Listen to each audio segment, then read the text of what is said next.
It was a sunny day. Peppa and her family decided to go swimming in the pool, and George brought his... Maybe he should have called Miss Rabbit for help. She was the pool attendant, but he thought he could get the dinosaur himself. He had recently learned to swim. So naive. He swam down, feeling the water pressing harder and harder on his eardrums. The depth was deeper than he expected, but he kept going. After a while, he felt a burning sensation in his chest. He was running out of oxygen. His strength was diminishing and his eyes began to darken. He thought of swimming back, but the dinosaur was so close.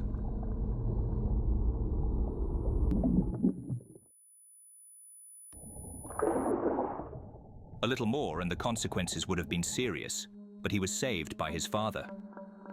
Daddy Pig was very unhappy with his son's behavior. If something falls to the bottom of the pool, you have to tell an adult. He used to be a great swimmer. Swimming to the bottom of the pool should be the easiest task for him. So he swam to get the dinosaur. Something's wrong. Daddy Pig didn't come up.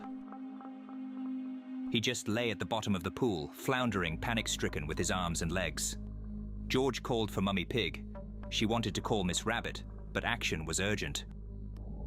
When she swam up to the body of Daddy Pig, she tried to lift him up, but it was as if his body was attached to the bottom.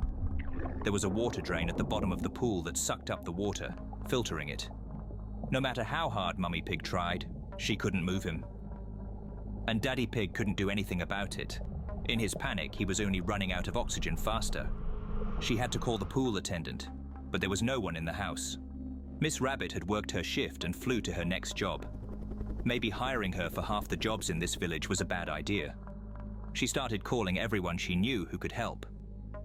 Luckily, Mr. Bull was nearby and was on his way to technically inspect the pool.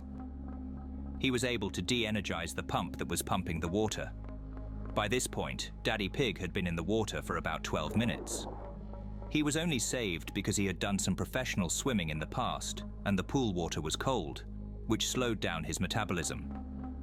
George was very scared. Now he is afraid of the water. He even refused to bathe in the bath.